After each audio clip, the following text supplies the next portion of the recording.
Nasib tragis dicap bunuh diri di akhir hidupnya karena loyalis dan setianya kepada Bung Karno, sang jenderal KKO Marinir.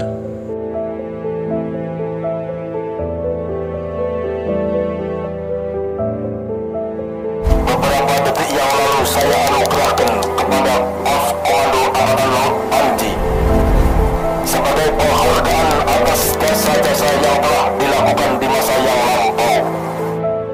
Berjuanglah terus dan bersikaplah terus sebagai mutiara daripada pertahanan negara Republik Indonesia yang bernama Pos Komando Angkatan Laut. Sejarah tidak boleh melupakan Letnan Jenderal Hartono. Ia merupakan salah satu legenda Korps Komando Angkatan Laut, KKO Angkatan Laut, yang kini disebut dengan Korps Marinir.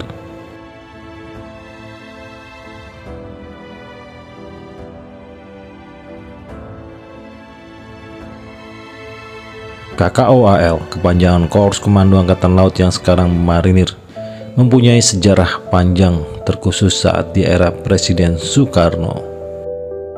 Bahkan Komandan Marinir atau KKO saat itu, Panglima KKO, Mayor Jenderal KKO Hartono, dikenal loyalis kepada Presiden Soekarno.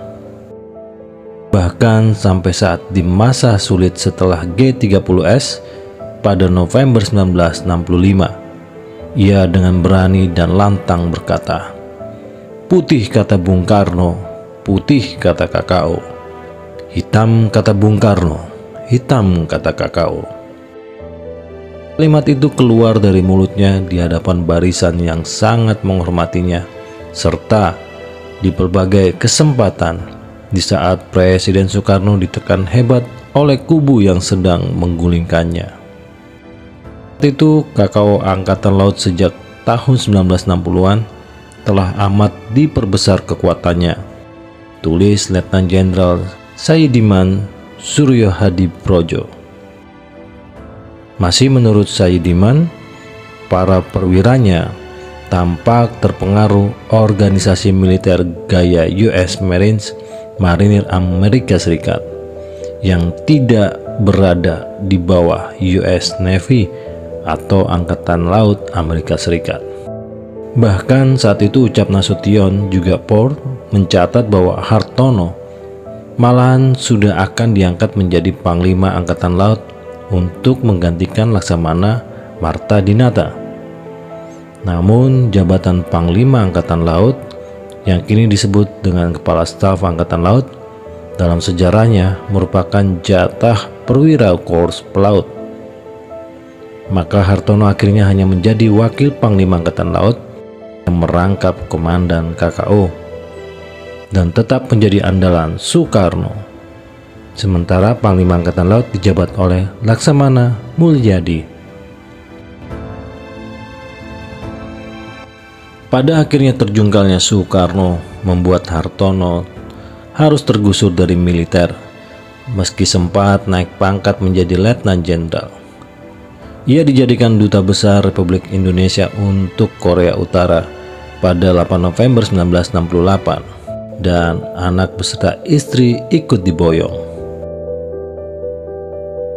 Namun Hartono dan KKO mencium niat buruk dari Soeharto. Ia merasa Soeharto ingin menyingkirkannya secara perlahan. Dalam tugasnya saat pertemuan Dubes se-Asia Pasifik, Hartono dipanggil kembali ke Indonesia.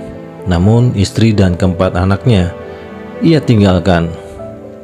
Ternyata di ibu kota Republik Indonesia ia harus menjalani pemeriksaan terkait peristiwa G30S.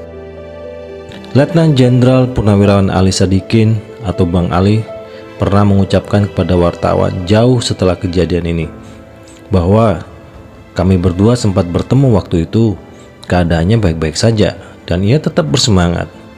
Ia memang bilang dirinya dipanggil tim pemeriksa beberapa kali. Tanggal 6 Januari 1971, Hartono ditemukan meninggal di rumahnya dengan luka tembakan pada bagian kepala. ditemukan pistol dengan peredam di sampingnya. Diindikasikan Hartono meninggal karena bunuh diri. Namun banyak sekali kejanggalan yang belum terungkap dari wafatnya Jenderal KKO itu. Sebelum terjadi tembakan, rumah Hartono disinggahi tamu misterius. Menteri Luar Negeri Adam Malik mengatakan kepada para wartawan bahwa Letjen Hartono meninggal akibat pendarahan otak. Lalu Laksamana Sudomo yang kemudian mengumumkan ke pers bahwa duta besar itu meninggal karena bunuh diri. Sebabnya, kata sang Laksamana, almarhum merasa gagal menjalankan tugasnya sebagai dubes. Maulwi Sailan, sang pengawal Soekarno, mengungkapkan bahwa tidak percaya Hartono bunuh diri, dan juga kolega-kolega Hartono di KKO pun lebih percaya jika Hartono dibunuh. Hal ini juga dibantah oleh sahabatnya.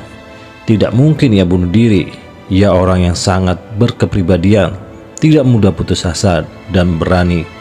Tidak ada takutnya ia dibunuh. Itu kata Bang Ali, Letnan Jenderal Purnawirawan Ali Sadikin.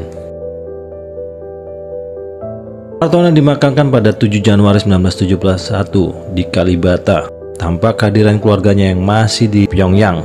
Istri dan anak-anaknya baru tiba sekitar 2 minggu setelah pemakaman karena tidak ada pesawat langsung antara Jakarta dengan Pyongyang. Penerbangan dari Pyongyang harus memutar lewat Moskow dan jadwalnya hanya seminggu sekali. Saat itu, para pengikut Soekarno kerap dituduh terlibat G30S termasuk KKO.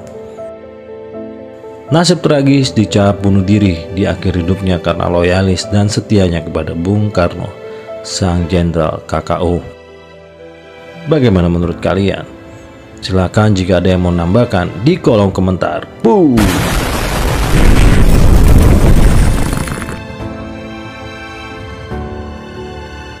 Terima kasih buat kalian yang sudah selalu menyimak video-video di channel Gultom 82. Dukungan kalian buat channel ini adalah suatu kehormatan Gultom 82 yang selalu memberikan jempol dan membagi-bagikan video ini.